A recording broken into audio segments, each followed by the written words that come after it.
कई महिलाएं प्रेग्नेंट तो हो गई, लेकिन प्रेग्नेंट होने के बाद भी कुछ वीक के बाद में 5-6 हफ्ते के बाद 10 हफ्ते के बाद भी बच्चे में हार्ट बीट नहीं आई।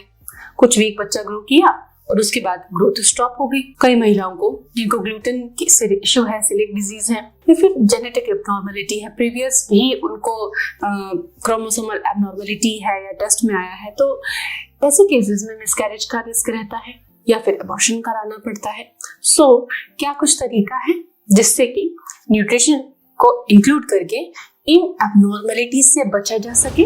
Welcome again to YouTube mom channel. Hope आप अपनी प्रेगनेंसी को एंजॉय कर रही हैं। हमारे अदर वीडियोस को भी जरूर देखिए, आपको बहुत ज्यादा हेल्प मिलेगी। Fruits, vegetables, diet, lifestyle, हर एक चीज को हमने आपके लिए शेयर किया है। तो फैक्टर क्या है जिसकी वजह से ये एब्नॉर्मलिटीज आ रही है और इसका सोल्यूशन क्या है और किन चीजों से आपको बचना चाहिए।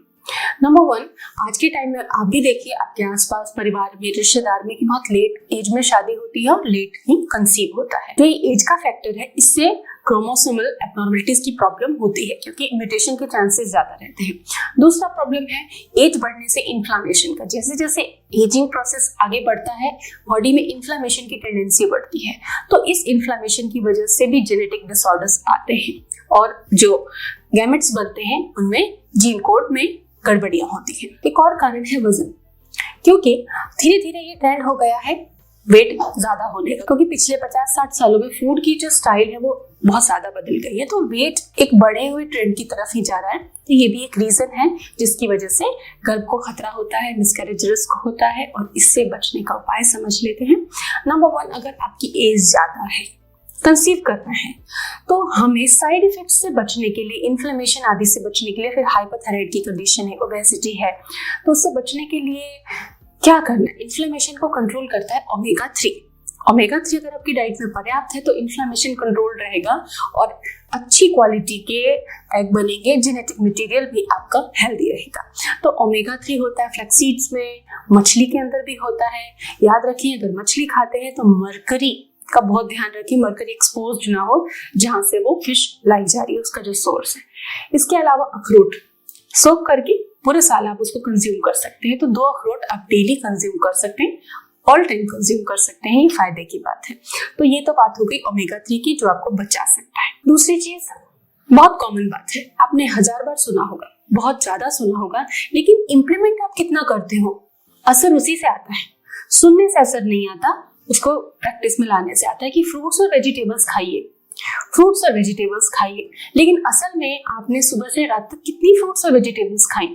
एटलीस्ट 2 वेजिटेबल्स 2 फ्रूट्स डेली खाना है और अलग अलग तरीके के फ्रूट्स खाने। स्टिक नहीं हो जाना है कि हमको ये पसंद है हम यही खाते हैं। रेनबो कलर्स को इंक्लूड कीजिए, जितने ज्यादा रंगीन तरह तरह के रंगों के फल सब्जियां आप यूज करेंगे उतने ही ज्यादा एंटीऑक्सीडेंट्स आपको मिलेंगे और वो आपके जेनेटिक मटेरियल को सुरक्षित रखेंगे, आपकी प्रेगनेंसी को खराब होने से बचाने में हेल्प करेंगे आपकी। अब बात आती है फॉलिक एसिड की। अगर नॉर्मल एज है तो सामान्य फॉलिक एसिड की मात्रा भी चल जाती है, लेकिन जो ज्यादा एज में कंसीव करते हैं उनकी जो फॉलिक एसिड का डोजेस है उसको बढ़ाकर ही दिया जाता है। मोस्टली उनको डाइट में भी कुछ एक्स्ट्रा फॉलेट लेने के लिए हम कहते हैं और सप्लीमेंट्स भी उनको कुछ एडवांस और एक्स्ट्रा देते हैं, ज्यादा देते हैं, जिससे कि उनकी नीड पूरी हो सके और एक हेल्दी प्रेगनेंसी कंसीव हो। तो फॉलिक एसिड के बारे में अगर आप अपने डॉक्टर से इलाज ले रहे हैं तो अच्छे से डिस्कस कीजिए, खुल के बात कीजिए कि मेरे लिए कितनी डोजेस जरूरी हैं और वो डोज आप रोज लीजिए, जिससे कि बच्चे के अंदर डिफेक्ट आने के चांसेस कम रहे। अब कुछ ऐसी चीजें हैं जिससे आपको अवॉइड करना चाहिए जिससे कि प्रेगनेंसी सेफ रहे, मिसकैरेज रिस्क कम हो, एब्नॉर्मलिटी के चांसेस कम हो, गर्भ सुरक्षित रहे। तो स्टडीज से साबित हुई है ये सारी बातें जो मैं आपको बता रही हूँ। स्टडीज में बताया गया कि ज्यादा जिनका कॉफी इंटेक है उनको नॉर्मल कैफीन इंटेक वाली महिलाओं से 20% ज्यादा रिस्क होता है मिसकैरेज का और बच्चे में डिफेक्ट का। तो कॉफी, चाय, कैफीन युक्त पदार्थ कम करें, इनका सेवन कम कर दीजिए। आधा या 1 कप दिन में एक बार सेवन कीजिए।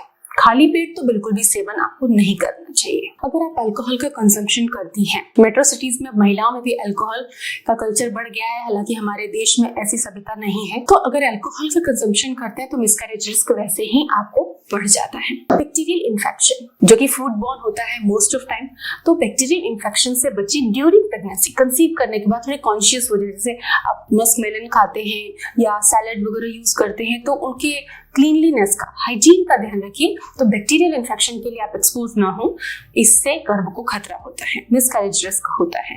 रॉ हनी हो गई, इस तरह की चीजें हैं तो इनका आपको खास ध्यान रखना है। कई बार आपकी सब्जियां उग के आती हैं, जैसे पालक आप यूज कर रहे हैं, तो जो पालक उगा है, जहां पर उगा है, इंडस्ट्रियल इफ्लुएंट्स पास हो रहे हैं, वहां से सीवेज वेस्ट वाटर को रिसाइकल करके यूज किया जा रहा है, तो कई बार ऐसा होता है कि लीफी वेजिटेबल्स में या जिस मिट्टी में सब्जियां उग रही हैं उसमें हैवी मेटल कंटामिनेशन होता है। तो हैवी मेटल कंटामिनेटेड वेजिटेबल्स, खासतौर से पत्ते वाली जो सब्जियां हैं, पालक वालक जो लोकली उगती हैं और फटाफट शहरों में सप्लाई हो जाती है, शहर के पेरीफेरी पे इनको उगाया जाता है, तो हैवी मेटल कंटामिनेशन इनमें ज्यादा रहता है। तो थोड़ा अवेयर रहिए, हो सके किचन गार्डन में आप उगाएं या ऑथेंटिक सोर्सेज से परचेज करें, लोकली परचेज करें, तो इनसे बचें, सुरक्षित रहें, स्टे सेफ।